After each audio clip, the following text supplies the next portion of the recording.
A respected church leader turns up dead in the Colorado woods.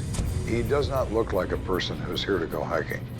Looks like some pretty unsavory activity. For Lieutenant Kenda, the question is, was Robert Walton the victim of a random attack or something more personal? Everything about this individual says that he doesn't have an enemy in the world. Clearly not everybody loved Bob. My name is Lieutenant Joe Kenda. I've solved almost 400 homicides. Every case is unique, but there's one thing that never changes. A life has been taken. Their stories are now my stories.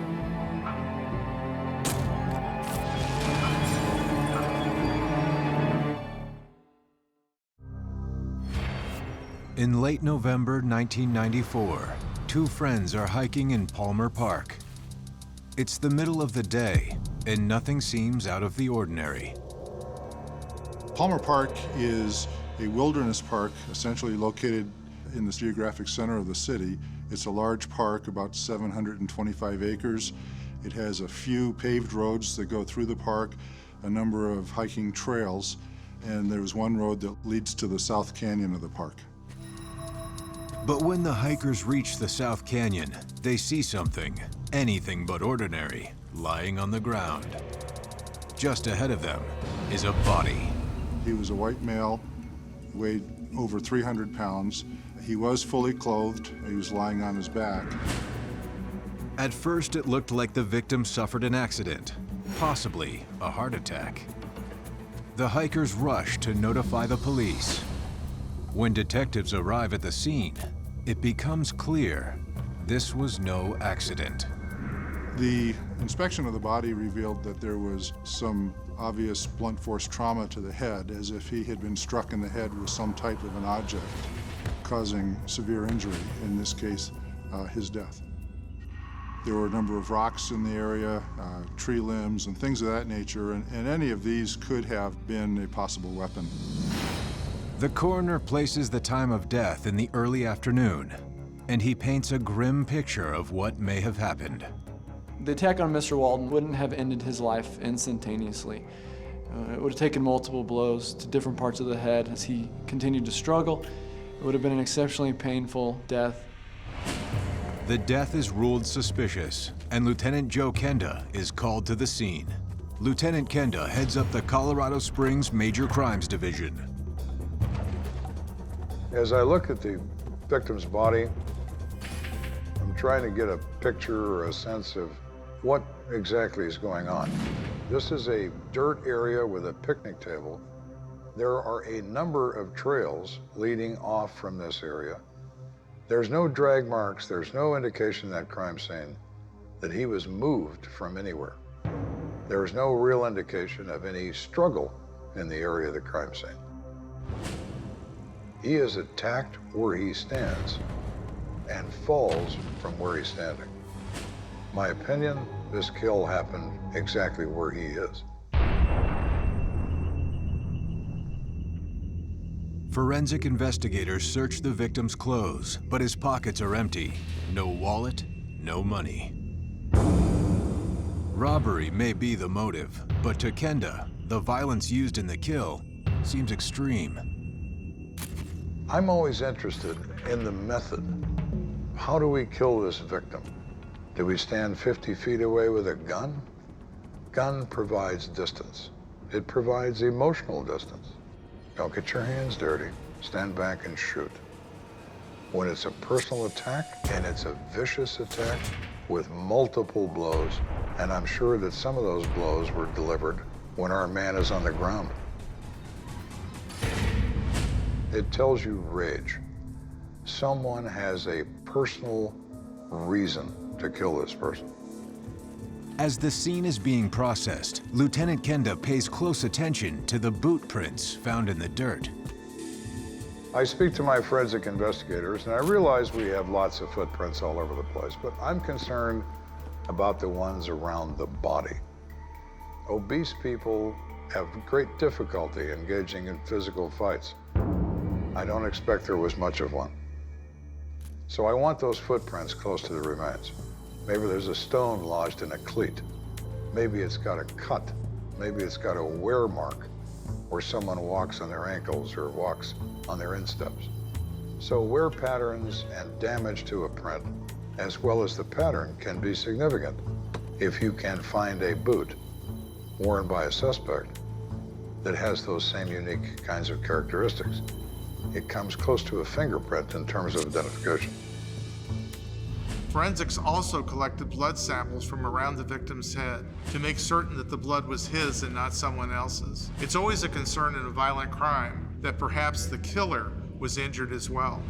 Investigators create an ever-widening circle out from the victim's body, searching for more evidence. One of the challenges to this case is to identify what really is the scope of your crime scene. Since this was a large park, it's possible that evidence could have been placed anywhere in a wide area. Because it was out in the park, you didn't start with any clues as far as who might have been there. It could have been anybody in the world. The search yields nothing. Whatever was used to kill the victim, most probably a rock, was nowhere to be found. And neither are any witnesses. Nobody had any pertinent information, and so we were at a point where we didn't have any direct information leading to his cause of death or any information that might point us in the direction of any suspect. But the search does turn up a clue leading to the victim's identity. During the course of the preliminary investigation, they were able to account for everybody in every vehicle except for one van that was found. We did run the license plates on that van, and through that, we were able to identify the victim in our case. That vehicle was registered to our victim, Robert Walton. 50-year-old Robert Walton. He's the deacon at a local church. But a religious leader? Pillar of the community? Who would want to kill this man? When we first got the message, it was kind of,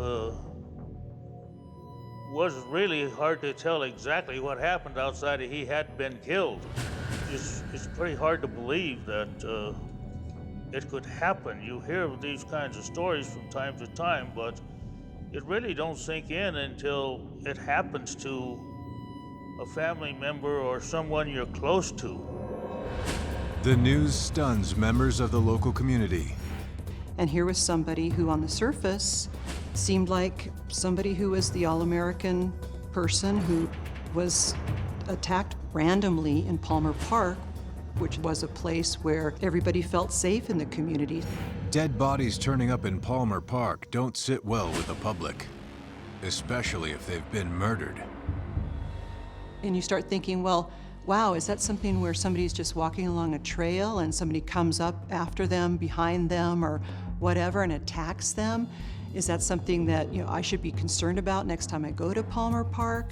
I mean, it's all heightened by the fact that it's the Christmas season. I mean, this guy had a wife. There's grief right at the worst time of the year, if there is a worst. Clearly, this holiday season will not be a joyous one for the family of the local deacon, nor the investigators working the case. We've got to determine who he is. Who are you, Robert Walton? And what do you do with your time? And how did you create and derive an enemy that found you in Palmer Park that afternoon?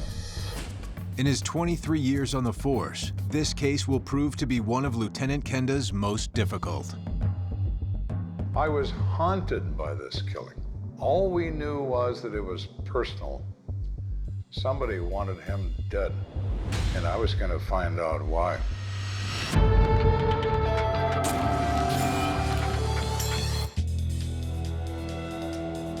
When 50-year-old church deacon Robert Walton is found murdered in Colorado Springs' largest park, investigators immediately contact his wife. They want to know if he had any enemies. Mrs. Walton was in total shock when the officers told her that her husband was dead. She was even more distraught when they told her that he had been murdered. She found that to be completely unbelievable. She said her husband was a gentle person. He is admired by members of the church. He even offers counseling to members of the church. You just wonder who would want to do that to somebody like him that was always so friendly, outgoing with people. But if he was so well liked, why was he so brutally killed? Was it simply a robbery gone wrong? There's always a possibility of a motive you haven't thought of yet, or a circumstance that you're not aware of. At the moment, we have only two. It's robbery, or it's personal. Could there be a third, fourth, and fifth? Of course, but we don't know enough yet to have an opinion about what that might be. Robert Walton was born in Montana to a deeply religious family. In 1991, he and his wife moved to Colorado Springs, where he later became a deacon at Faith Alliance Church. He started getting involved in church work and became a follower of the Lord and devoted a lot of time and energy to his church. We find Faith Alliance Church to be a legitimate Christian organization. People in it are devoted to their Christian faith. They speak very highly of Bob. Walton's co-workers tell us that he is a gentle person, wonderful man, friend to all, helpful to a fault. Police also learned that Robert had a curious hobby. Mr. Walton's friends said that he was knowledgeable about plants and called him Dr. Bob. They called him Dr. Bob for his ability to take sick plants and make them grow again. It sounded like he really was just kind of a big, chubby teddy bear of a guy. Overall, you got the feeling that this was a guy who liked to be surrounded by other people. He was big into parties and celebrations and happy events as far as the church went, and wanted them to look nice and be nice and put a lot of energy into making that happen. Everything about this individual says that he doesn't have an enemy in the world. Clearly not everybody loved Bob. Robert Walton's friends tell police that he went to Palmer Park to collect greenery for a Christmas display at the church. That information doesn't jive with what Lieutenant Kenda saw at the crime scene. There were none of those objects in, around, or near his body. So there was no evidence at the crime scene that he had done that. It's also possible that he didn't have time to do that. But there was no evidence of him collecting greenery at the park. Investigators also learned that Walton was a marital counselor at the church. When people seek counseling for things, it's an overwhelming problem to them. It's usually an emotional problem. And I am looking for some emotion in this. So that piqued my interest. Who might he be counseling? Police learned one man sought out the deacon for something other than missing Sunday services. We do a background check on this guy. He has a criminal past. He has assaulted people in the past. He has assaulted his wife in the past. So he has an assaultive personality. Well, I'm looking for one of those. We bring him in and talk to him. He tells us that he was angry with Mr. Walton because he didn't think Walton cared about his problem. Okay, now we have a guy who doesn't like Mr. Walton. He's the first one of those we've encountered. He admits to all that up front. Says, look, I got a bad temper. I've hit people. I've done bad things in bars. I've hit my wife when I shouldn't have. But I have this sexual addiction, which he then describes in detail. Not embarrassed by it, not the least bit concerned about his sexual appetites, and that's why he wanted Walton to give him advice, so that he could stop behaving this way. And he wasn't happy with the result. Kenda's looking for a motive, and he may have found it. But just because he doesn't like Walton doesn't mean he killed him. This guy may have had a reason to be angry, but he was very truthful in the interview. I can spot a liar. Then this guy just wasn't one. There was no indication he had anything to do with Walton's murder.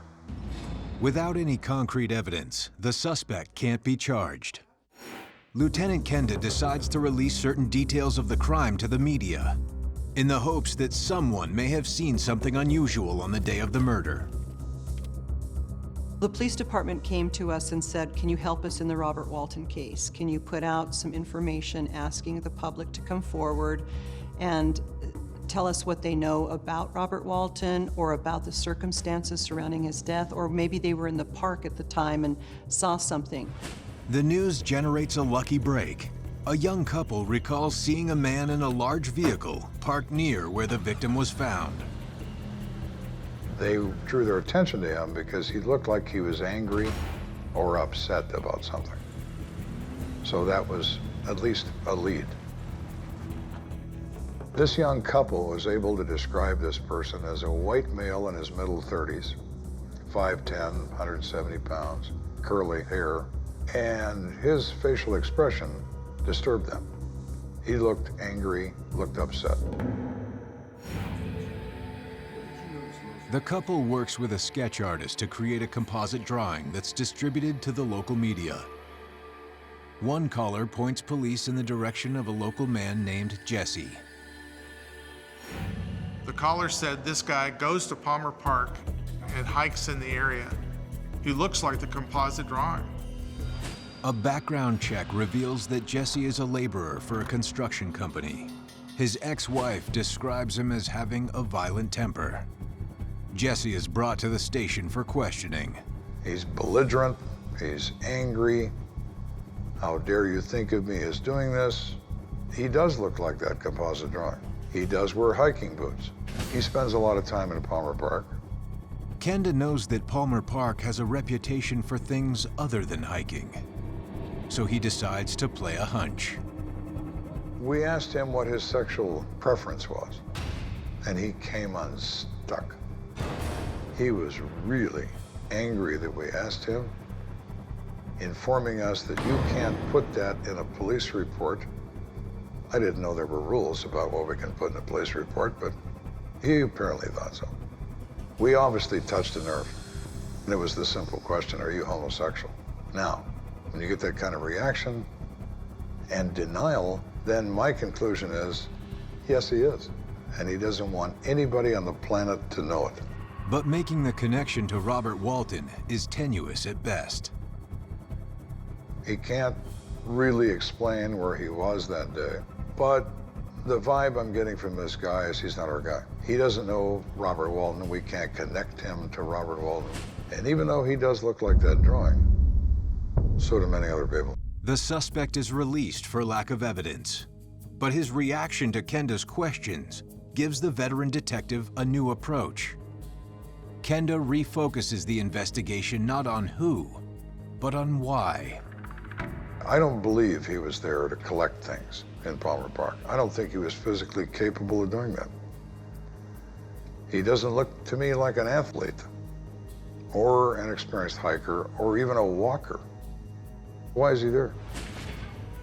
What's he doing in the middle of this park in the middle of the day? Palmer Park has been linked with illicit homosexual activity. Could that be the reason for Walton's murder? I don't think my brother was gay. I'd never seen any indication that he may be of that nature. I'd never heard anything that would indicate that, or I never saw anything that would indicate that. But I can't say yes or no. The question is, did church deacon Robert Walton have a secret life? Everyone has secrets that they don't want you to know, that they don't want to share.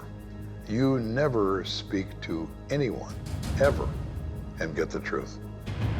Parts of it, pieces of it, but it's always just a little out of focus.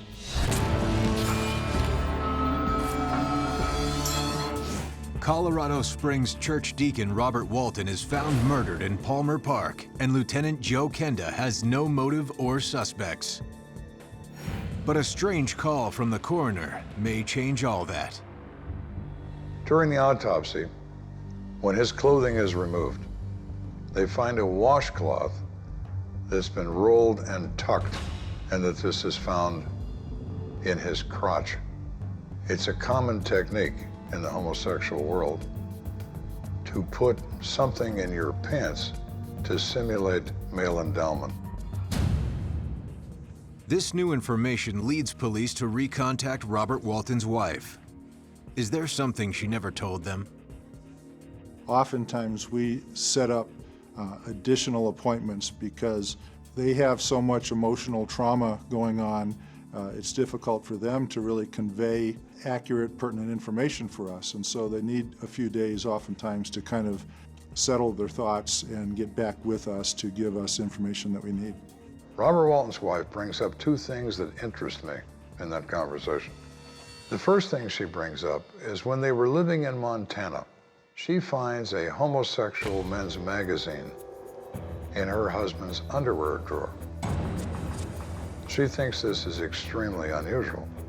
So she asks him, where did this come from? He flies into a rage and says, somebody must have been playing an evil joke. And he destroys the magazine and says, we will never talk about this again. And they didn't. The second thing that grabs Kenda's attention is that Mrs. Walton says her husband has been spending a lot of time away from home recently. Mrs. Walton says her husband, the victim, had been disappearing, going places in the late afternoon, not being at work and not being at home. Mrs. Walton asked her husband, where have you been? Why aren't you home? You left work 2 hours ago. He would offer no explanation and finally said to her, don't ask me what I do with my time. That interested me as well. You have a secret. Now you're spending time away. What are you doing? At that point, we say, we suspect that your husband may have been involved in homosexual activity in the park. We get a strong reaction. She says absolutely not true, that Mr. Walton is not homosexual. He has never exhibited anything in that way. We ask her about the washcloth in his pants. Her explanation is that he has a difficulty with accidental urination, and he often does this in his pants to prevent that from happening. Has he ever reported that condition to a doctor? I don't know. His wife was quite concerned that one of the angles that had to be investigated was a possible homosexual angle. As with most wives, they never want to believe that their husband could have any proclivities in that direction.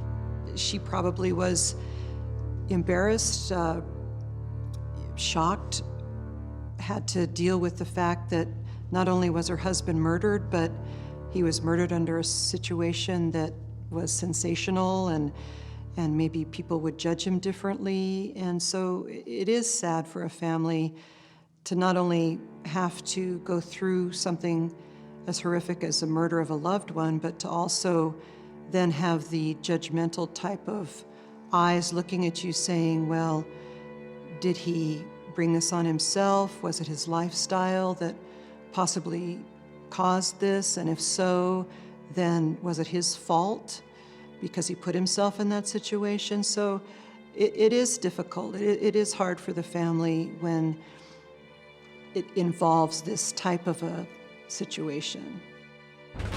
Robert Walton's wife is not the only woman that's ever been in that position, but I mean, what a horror show. A, you've lost your husband. B, it's a really ugly death. So you have your loss and you're going to grieve the way it happened, and then it's really messed up by having what looks like some pretty unsavory activity associated with it, and the possibility that he was having not only a romance with someone else, which would be hard enough to take as a widow, but a romance with another man. And whether or not he did was an open question. But it had to be investigated. In order to find answers, You have to look behind all the doors. And one of those doors may be right in front of them at the park itself. Kenda's team sets up an undercover vice operation to lure their killer in. There's a certain part of that park that's known to the homosexual community where you can meet someone new. It's commonly used as a cruising area for stranger-to-stranger homosexual sex. That part of that park is the South Canyon. The South Canyon is where our crime scene was. So we ran an undercover operation with the park police to try to round up and apprehend as many people as we could, not for engaging in homosexual activities, not against the law. I have no interest in homosexual activity in terms of the police. I'm looking for a killer. I'm not looking for a homosexual male. But my audience is potentially homosexual. Do they know who might have committed this crime? Have they heard anything in their community about this crime? A number of arrests are made, but no one in the park has any information of value. Police turn their attention to local homosexual bars. We take a photograph of Robert Walton with us. Does anybody know this man? Have you ever seen him before? Has he ever been in this establishment? Does he come to this club? No information whatsoever. You always hate to reach that point in an investigation because it says only one thing to you. We just start over. All of our efforts have gotten us nowhere fast. We had a lot of information. We've talked to hundreds of people, and none of it's of any value. We have to relook at this. We got to go back to square one. At this point in this investigation, we're running out of places to go. Police have run down every possible lead, and the homosexual angle may be a dead end. We're not getting anywhere in the park. We're not getting anywhere in the homosexual community. We're not getting anywhere in the church. We can't find an enemy of Mr. Walton. We've talked to hundreds of people, and none of it's of any value. When my brother was killed, and after a long period of time and nothing come up, and they kind of put it on the back burner, it seemed like, you know, you begin to wonder, and I kind of did lose hope for a little while. It's frustrating. You've spent a lot of time and effort. You've dragged people in and out of a police station for a few days. Everybody's tired, nobody's slept. And now we gotta start over? Yeah, we gotta start over. Because we're not getting anywhere. So we begin again. What didn't we look into out of all this? Lieutenant Kenda hasn't given up. He has his detectives redouble their efforts. They start with Robert Walton's past. Employment records indicate that several years before his murder, Robert Walton worked at a flower shop. Robert Walton worked at Sunshine Florist. Sunshine, it was S-O-N, Shine, was a florist shop that catered to more of a Christian clientele. The Sunshine referred to the Jesus Christ, Son of God. So it was a place, I think, where Robert Walton felt comfortable because he was very active in his church. Police talked to the owners and learned something strange. Walton did in fact work there, but he got fired when some money vanished from the safe. When the money came up missing, there was no one charged at the time with the theft. There were people who had access to the money, and that included Robert Walton and others. But as far as what actually happened to the money, that question was never answered. One of the things we wondered at the time is whether or not Robert Walton had been involved with the theft in some way or knew who had, and that his killing was not random but was in some way related to the disappearance of that money. Investigators then hear something equally bizarre. On the day of his murder, Robert Walton paid a visit to Sunshine Florist. That interested me. What was he doing back in that flower shop on the day he was murdered? Was he there buying flowers? Or perhaps he was there to meet someone? Maybe that someone killed Robert Walton.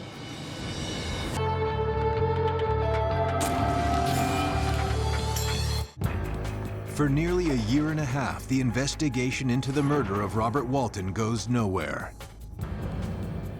But investigators discover that the church deacon was suspected of stealing money from a flower shop where he once worked. That robbery was never solved. As I understand it, nobody could really find a motive or had any idea of what might have happened or why it happened. My personal opinion is that it was something that may have stemmed back to the money that was stole at the flower shop. If this is true, police may have been looking in the wrong place. Kenda runs background checks on all of Walton's co-workers at the time of the robbery. Turns out, one has a criminal record. The fellow's name is Bryce Miller. Bryce Miller has a criminal record for assault. That's very convenient, Bryce, because I'm looking for a guy who lost his temper. Kenda also finds out Bryce Miller drives a truck for work. Police know that two witnesses saw a suspicious white male, average height, mid-30s, driving a similar type vehicle. It's a company vehicle, but it's his. In Colorado Springs, historically, there are very few what we call stranger-stranger murders. And typically, the victim and suspect have some kind of relationship to each other. The two once worked together, but detectives want to know if there's anything more to their relationship. So they pay a visit to Bryce Miller. The first thing they see on his porch puts a chill down Kenda's spine. Right there in front of us on the porch is a pair of boots. The pattern on the sole is similar to the one collected at the crime scene, and they look to be about the right size. So, a little note in your head, We made contact with this guy. He denies even knowing Robert Walton, which is really odd. You worked with this guy in a small flower shop for 4 years, and you don't know his name? Oh, that Robert Walton. He's being evasive. He's being, I don't want to talk about this. I don't remember this guy. I don't know anything about this. And everything about him is saying, yeah, he does. Soon, Bryce begins to change his tune. Miller finally admits to knowing Walton, but said they weren't very close. Miller tries to change the subject by talking about his ex-wife. As Miller is talking to us about his ex-wife, he mentions he's been having problems with his ex-wife, too. That word, too, immediately raises a red flag. Does that mean he's been having problems with Walton, too? Maybe. I'm thinking this guy has gone from not knowing Walton to now knowing him and having problems with him. Kenda knows that Robert Walton kept secrets, so maybe Bryce Miller did too. You often hear from victims' families or victims' friends, he didn't have an enemy in the world. I disagree. He had one. That's who made him like this. The motivation is the key factor. What made someone kill?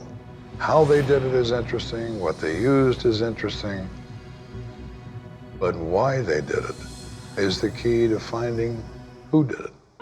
Police bring Miller in for questioning. Lieutenant Kenda tries to make him uncomfortable. He starts by telling him that two witnesses have placed him in the park on the day of the murder. Miller admits that's true, but denies going there to meet the deacon. We tell him we don't believe him. We tell him he's lying. We tell him obviously he is connected to Bob Walton. We tell him we think you're in Palmer Park that day. You meet Bob. You confront Bob. You beat Bob to death. Deny, deny, deny. But he denies it a little less fervently each time. We didn't have evidence against Bryce Miller that could have supported a filing of a charge. When you have to prove it's something beyond a reasonable doubt, you need a lot more than just suspicions. Investigators suspect that Walton's murder may have something to do with the money stolen from the florist, where they both worked. The problem is we didn't have any physical evidence to tie Miller to the murder. So we needed some way to make him confess. So now we're looking for a pressure technique. We know he has a daughter, young daughter. We know he's in a custody dispute in court because he wants that kid. Bryce, if you tell me what happened and it was an accident and you didn't mean it, it just sort of happened, well, that's second-degree murder. And you are young enough to where you might actually get out of prison, maybe in time to see your daughter's wedding. But if I think you planned this and you enticed Bob Walton there so you could kill him, that's first-degree murder. And you are never going to see that child on her wedding day or any other time.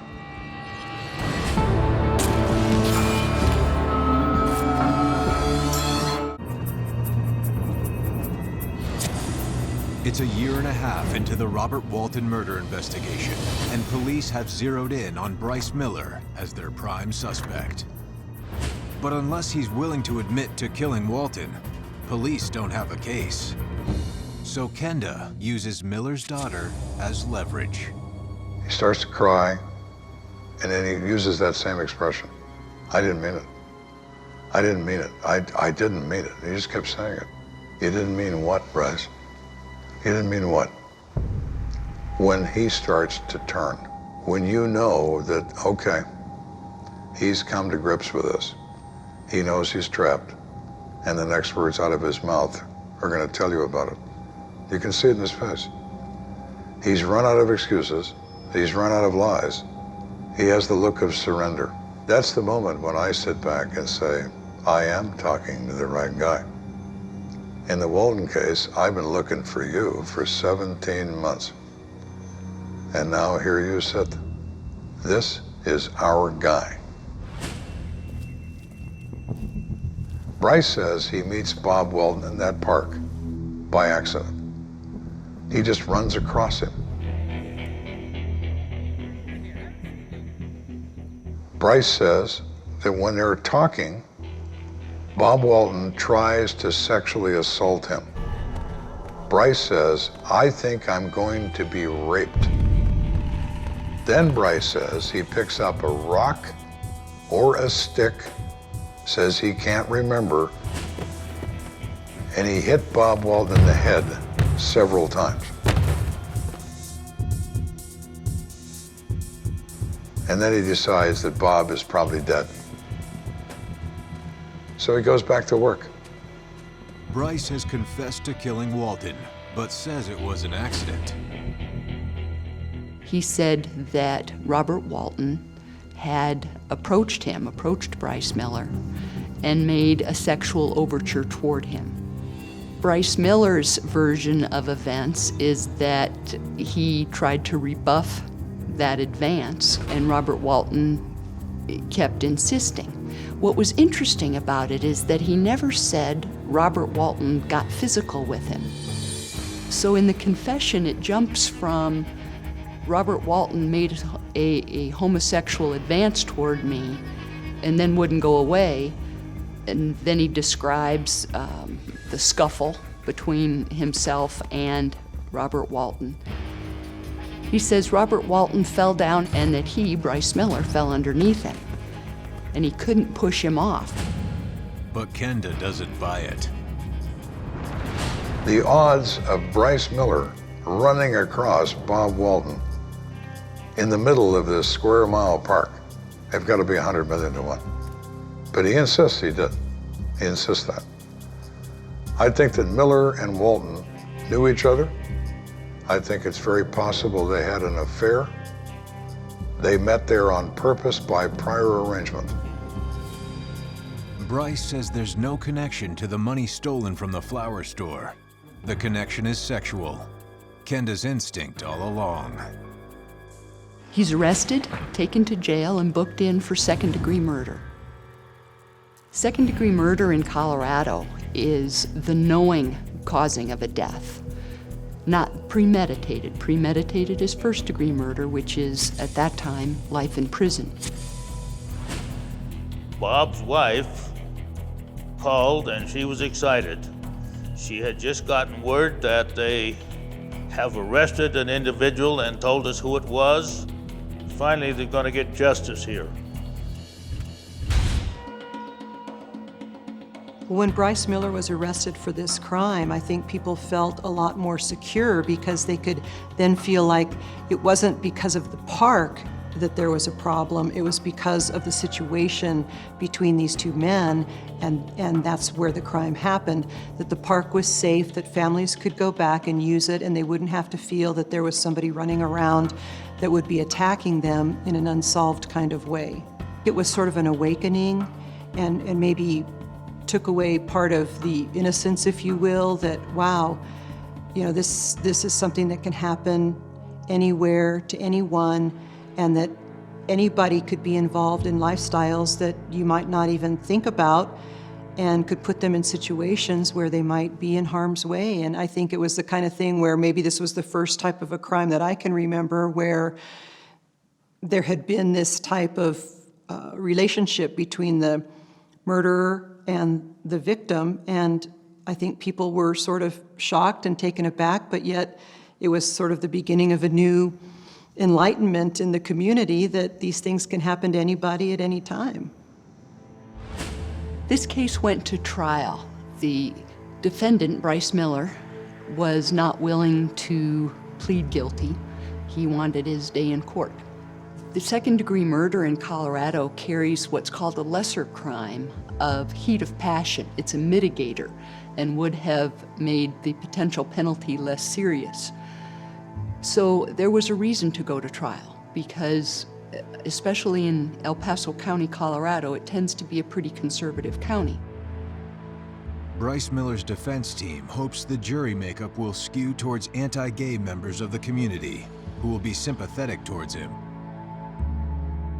Colorado Springs, we are a very conservative town.